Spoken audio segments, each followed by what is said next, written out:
For today's video mga kamari, nagkayayaan nga kami magpipinsan magperya kasi hindi na nga daw siya nakakapagperya, kaya sinamahan namin. Sabi niya ililibre niya nga daw kami, kaya ayun, libre, sumama.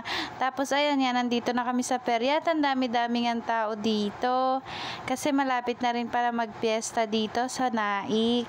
And ayan nga pala mga kabeshi, nakipagkwentuhan pa dyan si mama, nakita niya kasi yung best friend niya, Charis.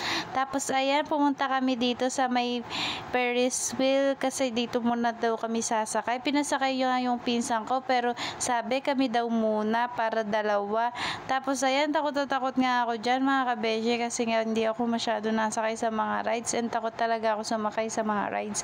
And hindi ko talaga napipil kapag nasakay ako ng rides. So mga sinasakay ako mga rides, mga pambata lang. Sabi ko nga doon na lang ako sa bola-bola para mas maganda kasi bata naman ako, Charis. At ayun nga, nagutom na kaya kumain muna kami dito sa tabi at kumain din nga kami ng cotton candy bago kami sumakay ng iba pang rides para hindi rin kami masyado mahilo. Kumain muna ako ng matamis.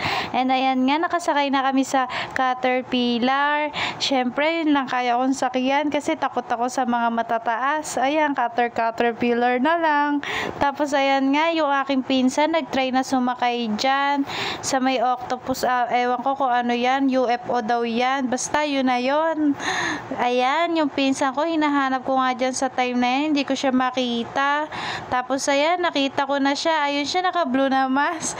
Sabi niya, sasakay siya kahit mag-isa siya kasi nga gusto niya matry. And minsan lang naman siya makapunta ng perya ulit. Kaya ayun, nag-try siya sa kabila. Kaming dalawa naman sa kabila ng mama ko.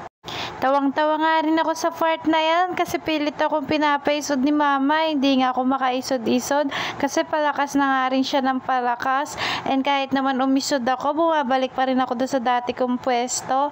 Maraming salamat sa inyong panonood.